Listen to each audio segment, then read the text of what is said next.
تو خیر میں یہ عرض کر رہا تھا کہ اللہ نے قرآن میں کیا فرمایا، افرأیتا، اے نبی آپ نے، میں وہ بات مکمل کر دوں جو گوشت والی، کہ گوشت ہم کیوں کھاتے ہیں. ایک تو میدان جنگ میں لڑتا کون ہے؟ جو گوشت خور ہے وہ لڑتے ہیں. دوسرا، ہندو جب یہ کہتے ہیں 100 سال جیو گے سبزی کھا کے، تو ہم کہتے ہیں بھائی ہمیں 100 سال جینا ہے لیکن تمیز سے جینا ہے. ٹھیک ہے، ہم نے نسل بھی بڑھانی ہے اپنی. نسل ہماری اسپیڈ سے بڑھے گی سبزی کھا کے نہیں، بلکہ گوشت کھا کے. ہم فیملی پلاننگ والوں کے منصوبوں کو نہیں مانتے. میرے جب بھی یہ بچے کی زیادہ ہونے چاہیے اس پر بیان جاتا ہے نا، لبرل لوگوں کی طرف سے بہت مذاق اڑایا جاتا ہے، نیگیٹو کمنٹس ہوتے ہیں. ایک نے، کل میں پڑھ رہا تھا اپنے کمنٹس، ایک نے لکھا ہاں زمین کو بھر دو بچوں سے، جگہ ختم کر دو. زمین کو بچوں سے بھر دو، جگہ ہی ختم ہو جائے. جگہ زمین پہ اتنے آرام سے ختم ہونے والی نہیں ہے. قرآن کے الفاظ دیکھو، وَمَن يَخْرُجْ مِن بَيْتِهِ مُهَاجِرًا إِلَى اللَّهِ وَرَسُولِهِ. یہ آیت تو ہے ہجرت کے بارے میں، لیکن یہ اس کے مفہوم سے عموم ثابت ہوتا ہے. یجد فی الارض مراغما کثیرا وسعا، زمین میں نکل کے دیکھو بہت وسعت نظر آئے گی. زمین ابھی ہزاروں کلومیٹر لمبے لمبے جنگلات ہیں، صحرا ہیں. اتنی زمین، اب صرف ایک بلوچستان کی زمین ایسی ہے کہ پورا پاکستان وہاں سما جائے نا، پھر بھی بہت زیادہ حصہ خالی رہے گا اس کا. آپ کا ایک صوبہ بھی نہیں بھرا ابھی. کنویں کا مینڈک پتہ ہے نا کسے کہتے ہیں؟ جو کنویں میں رہ کے سمجھتا ہو بس یہی ہے کائنات. ان لبرل لوگوں سے کہتا ہوں ذرا نکل کے دیکھو. اصل میں دیکھتے ہیں مگر آنکھیں اندھی ہوتی ہیں. قرآن کیا کہہ رہا ہے؟ آنکھیں اندھی نہیں، دل اندھے ہوتے ہیں. قرآن کہہ رہا ہے فَإِنَّهَا لَا تَعْمَى الْأَبْصَارُ وَلَكِن تَعْمَى الْقُلُوبُ الَّتِي فِي الصُّدُورِ. آنکھیں اندھی نہیں ہوتی، وہ دل اندھے ہو جاتے ہیں جو سینوں میں چھپے ہوئے ہیں. اتنی بڑی زمین ہے، اتنی مسقط. میں گیا عمان، بندے شاٹ ہیں، زمین ہی زمین. اتنے بڑے بڑے اربوں کے گھر، ہزار گز کے تو لازمی گھر ہیں. بادشاہ کی طرف سے ڈبل اسٹوری یا ٹرپل اسٹوری پر پابندی ہے. کیوں؟ وہ کہہ رہا ہے اتنی بڑی زمین کا کرنا کیا ہے؟ پھیلو نا، بھرو تو صحیح اس کو. اور 15 بچے اربوں کے پیدا ہوتے ہیں. 1000 سال سے مسقط کو بھرنے کی کوشش کر رہے ہیں. 5% یا 10% بھی نہیں بھرا ہوگا اب تک. اتنی بڑی زمین ہے. اللہ نے جب زمین کو بنایا تو اللہ کو پتا تھا پہلے سے، وَقَدَّرَ فِيهَا أَقْوَاتَهَا. اللہ کہہ رہے ہم نے انسان سے پہلے انسان کی ضرورتوں کا سامان زمین میں پہلے پیدا کیا ہے کہ کتنی اسپیس چاہیے، کتنے بچے پیدا ہوں گے اور ان کی کتنے خوراک کے ذخیرے زمین میں دفن کرنے ہیں. عزت دار میزبان وہ ہوتا ہے جو مہمان کے آنے سے پہلے گھر میں گنجائش بھی دیکھتا ہے کہ میرے جو ہے نا وہ مہمان خانے میں 100 افراد بیٹھ بھی سکتے ہیں کہ نہیں سکتے. مہمان 200 بلا لیے اور آپ کی بیٹھک میں 5 آدمیوں کے سے زیادہ کی گنجائش نہیں ہے، تو یہ میزبان پر تانا ہے. نہیں آ رہی میرا خیال ہے بات سمجھ میں؟ تو اللہ کہتے ہیں ہم نے انسان کے دنیا میں، اور بلکہ الٹا ہوتا کیا ہے، 100 آدمی آئیں گے نا تو کھانا 150 کا پکوایا جاتا ہے. یہ ایک انسان جیسے میزبان جس کا ضرب چھوٹا، وہ اتنی کھوپڑی استعمال کر رہا ہے. جس خدا نے اس زمین کو انسانوں کے لیے بنایا اس کو نہیں شعور کہ کتنی بڑی زمین ہونی چاہیے، اس میں کتنے خزانے دفن ہونے چاہیے. اصل میں یہ ساری دہریت اور الحاد کے پیداوار ہے یہ نظریے. جب وہ کہتے ہیں نا آٹومیٹیکلی خود بخود ہو رہا ہے، خود بخود جو کام ہوتا ہے اس میں کبھی بھی کچھ الٹا ہو سکتا ہے. ہم کہتے ہیں خود بخود نہیں ہے، بنانے والے نے زمین کو بنایا، اس نے انسانوں کو بث منہما رجالا کثیرا. انسان اللہ کی مخلوق پہلے ہے، آپ کی اولاد بعد میں ہے. کافر کہتا ہے یہ میرا بچہ ہے میں پالوں گا. ہم کہتے ہیں تیرا بچہ ہے لیکن مخلوق اللہ کی ہے، تجھے بھی اس اللہ نے پالا، اس بچے کو بھی کون پالے گا؟ اس کی سب سے بڑی دلیل یہ ہے کہ بچہ پیدا ہوتا ہے تو تھوڑی اپنی بیوی کی چھاتیوں میں دودھ پیدا کرتا ہے. بچے کی ماں پیدا وہ خدا کرتا ہے جس نے بچے کو پیدا کیا، پیدا کر کے بتا دیتا ہے کہ اس کی ذمہ داریاں اور اس کی ضرورتیں پوری کرنا میرا کام ہے. تو اس لیے جو لبرل لوگ ہیں نا، ان کو مولویوں کے بچوں سے بڑی تکلیف ہوتی ہے. اتنے بچے ہوئے ہوئے آبادی بڑھ رہی ہے، تمہارا نہیں کھائیں گے انشاءاللہ، بے فکر رہو، زمین میں قحط نہیں پڑنے دیں گے انشاءاللہ. اس لیے کہ یہ جوان ہیں، جوان ہوں گے کل. اور جہاں جوانوں کا ریشو زیادہ ہوتا ہے، بوڑھوں کا ریشو بولو کم ہوتا ہے. اس کا مطلب ارننگ کے ذرائع زیادہ اور کھانے والے کم. یہی چیز ملک میں اور خاندانوں میں ترقی کا ذریعہ بنتی ہے. جس گھر میں کمانے والے زیادہ ہوں, کھانے والے کم ہوں, وہ گھر خوشحال گھرانہ ہوتا ہے. جس گھر میں کمانے والے مارکیٹ سے شارٹ ہوں, کھانے والے زیادہ ہوں, وہ غربت کا شکار ہوتا ہے. میں ابھی انٹرویو لوں گا, چمن جاؤں گا, میرا دوست ہے, 30 بچے, صرف 3 بیویوں سے, 1 بیوی سے. تو اتنا بھی, اتنے لبرل بھی نہیں ہے بھائی ہم. 1 بیوی سے 30 بچے, اتنے براڈ مائنڈیڈ بھی نہیں ہے بھائی. وہ مینڈک کے بچے تھوڑی ہیں. 3 بیویوں سے 30 بچے. تو میں جاؤں گا, ابھی چمن جانے لگا تھا لیکن موسم بہت خراب ہو گیا تھا, اس کا انٹرویو لوں گا. ہوا کیا ہے کہ میں آپ کو واقعہ سناتا ہوں. میں جامعۃ الرشید میں 2006 یا 2007 کی بات ہے, پڑھا رہا تھا. تو مجھے کسی نے بتایا کہ وہ ساتھ میں ایک طالب علم ہے, وہ لوگ 24 بہن بھائی ہیں.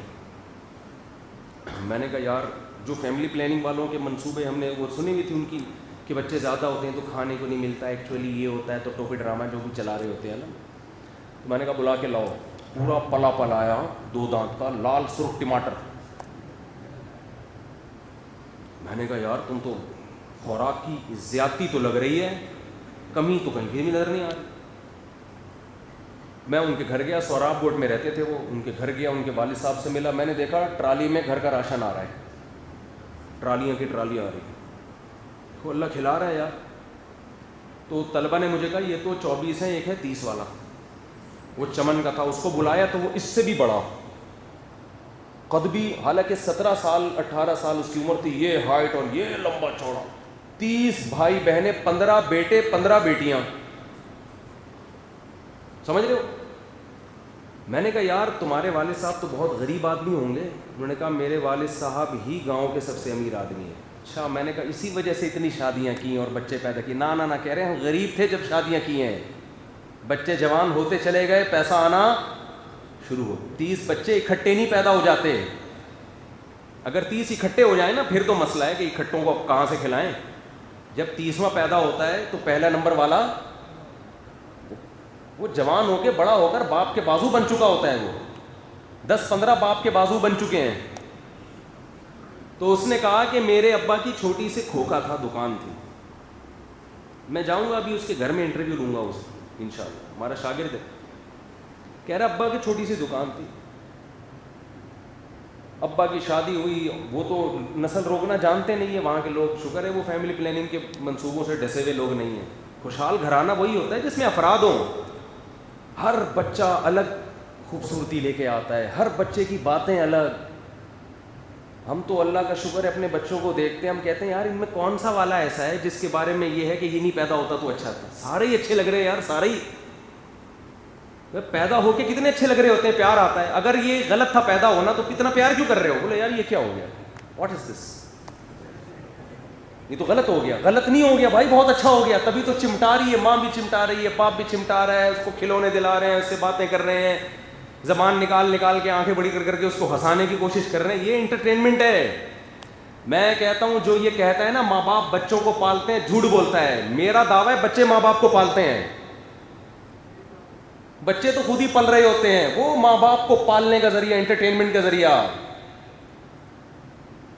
آپ کو بچے بوجھ اس لیے لگ رہے ہوتے ہیں کہ آپ دوسروں کے بچوں کو دیکھ رہے ہوتے ہیں. دوسروں کے بچے کبھی بھی اچھے نہیں لگتے. دوسروں کی لوگوں کو صرف بیوی اچھی لگتی ہے. رپورٹ ہے یہ, ہر ایک کی بات نہیں کر رہا, جو بیان سن رہے ہیں ان کے علاوہ.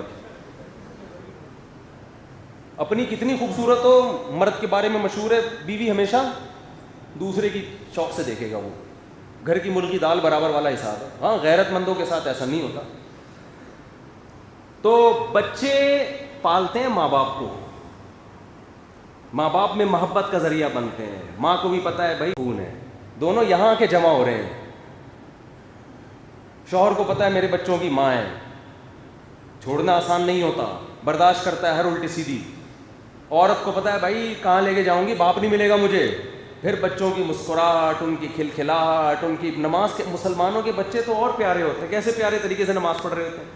آپ یوں سلام پھیرتے ہو, پہلے الٹا پھیر رہے ہوتے ہیں. ایسا ہی ہوتا ہے نا, ادھر پھر رہے, پھر ماں نماز پڑھتی ہے, بچیاں آ کے ماں کی پیٹھ پہ بیٹھ جاتی ہیں, آ کے باپ نماز. ہمیں تو نماز بچوں کے ساتھ پڑھنے میں زیادہ مزہ آتا ہے. کبھی جماعت رہ جائے نا, میری کوشش ہوتی ہے گھر میں بچہ ساتھ کھڑا ہوا, اس کی الگ ہی, اسے دیکھ کے اللہ کی محبت کی چنگاری زیادہ پیدا ہوتی ہے. یار اللہ کی کیسی نعمتیں, کیسا بنایا ہے اللہ نے. ماہر نفسیات کہتے ہیں کہ بچہ درجنوں نفسیاتی بیماریوں کے علاج کا ذریعہ ہے, اسٹریس اور ڈپریشن ختم کرنے کا ذریعہ ہے بچہ. ایسا انسان کو خوشی دیتا ہے, اپنا بچہ ہو. دوسروں کے بچوں کو دیکھ کے کبھی وہ نہیں کیا کرو قیاس کہ یار یہ دیکھو اتنے بچے, یہ کیا ہے. جب آپ کے ہوں گے پھر لگے گا آپ کو یار یہی تو رونق ہے گھر کی. تو وہ 30 ماشاءاللہ, جلدی سے بات کو سمیٹ کے ختم کر رہا ہوں, 30. تو میں نے جب اس کو بلایا, میں نے کہا یہ تو ٹھٹرا ہوا ہوگا, اس کے حصے میں تو 2 نوالے. ہاں ان کے ابا کی چھوٹا سا کھوکا تھا. بچے پیدا ہوتے گئے, جیسے جیسے جوان ہوتے گئے ہیں باپ کے ساتھ بزنس میں.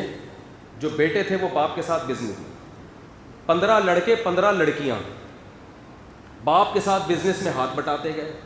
اتنا بزنس پھیلا ہے کہ 30واں بچہ آنے سے پہلے کروڑپتی ہو چکے ہیں. آپ کے پاس اگر بچوں کو پڑھانے کے پیسے نہیں ہیں تو نہ پڑھاؤ یار, ٹماٹر بکواؤ ان سے, ریڑھی لگواؤ, کوئی مسئلہ نہیں ہے. یہ ریڑھی والے بھی جہنم میں نہیں جائیں گے. کیوں اپنے دماغ میں سارے ڈاکٹر بنے, سارے انجینئر بنے؟ کچھ نہیں ہوتا. ریڑھی لگائے گا, رکشا چلائے گا, کوئی ٹینشن کی بات نہیں ہے. یہ تو ہمیں یہ لبرل لوگوں نے ہمارے دماغ میں خناس بھر دیا ہے کہ سارے یہیں تک پہنچیں گے. ضروری نہیں ہے. تو میں نہیں کہہ رہا کہ آپ کا بچہ ساری زندگی ریڑھی لگائے گا, آپ نسل مت روکو, لیکن دیکھو ریڑھی سے ترقی کرے گا, وہ ترقی کرے گا. میں نے تو دیکھا ہے اپنی آنکھوں سے. ایک وقت آئے گا اس کا بزنس ہوگا, تو ان کا بزنس پھیلتے پھیلتے دبئی چلا گیا. ملازمین رکھو گے نا وہ چوری کریں گے. اپنے بچے باپ کے بزنس کو چلاتے ہیں اپنا سمجھ کے, وہ محنت کرتے ہیں اس میں.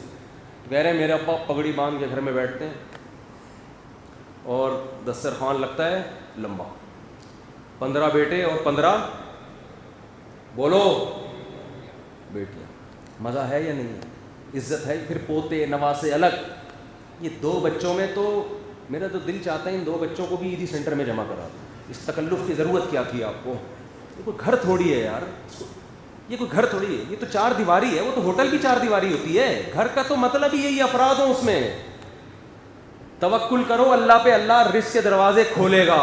یہودیوں کی طرح کیلکولیٹر لے کے کیلکولیشن نہیں کرتے رہا کرو. ایک بچہ آ گیا تو اتنا خرچہ ہے, تو پھر دوسرا آئے گا تو ڈبل کر کے دیکھو, ضرب 2 سے ضرب دے کے اس کو 10 سے مفتی صاحب کے ساتھ 30 سے ضرب دیا تو بے ہوش ہو گئے. 30 سے تو مر گئے. یہ کیا کر دیا مفتی صاحب, مروا دیا. وہ بھائی جیسے جیسے پیدا ہوں گے اپنا روزی اپنی روزی لے کر آئے. بیٹیوں کی وجہ سے رزق ملتا ہے. تو خیر جلدی سے بات کو سمیٹوں, کیا کروں. تو وہ سارے پلے پلائے لمبے تڑنگے. پھر اتنے بیٹے ہیں تو باپ نے کچھ بیٹوں کو تبلیغ کے لیے وقف کیا ہوا ہے, کچھ بزنس سنبھالتے ہیں, کچھ سال کی جماعتوں میں نکلتے ہیں, کچھ کو عالم بنانے کے لیے وقف کر دیا. بھائی 2-4 عالم بنیں گے, جن میں ایک وہ تھا جس سے میں انٹرویو لے رہا تھا, وہ میرا شاگرد عالم بن گیا. 2 بچے 3 بچے ہوں گے, عالم بناؤ گے تو گھر کی روٹی دال کون چلائے گا؟ ہے بھائی. لوگ کہتے ہیں کہ اتنے بچوں کی تربیت کیسے ہوگی. بچے خود آپس میں ایک دوسرے کی تربیت کر رہے ہوتے ہیں. اب یہ جو بڑا بیٹا ہے, باپ تھوڑی 30 کو پال رہا ہے. چھوٹوں پہ بڑے بہن بھائیوں کی نگرانی ہوتی ہے کہ نہیں ہوتی؟ بڑا بھائی بھی باپ کی جگہ ہوتا ہے, وہ بھی نظر رکھے ہوئے ہیں. باپ تو بیٹھا ہوا ہے, چھوٹے کا کوئی مسئلہ ہوگا 8-10 بڑے اس سے اوپر ہیں اس سے نمٹنے کے لیے. ابے کیا کر رہا ہے تو, محلے میں بدنام کرے گا.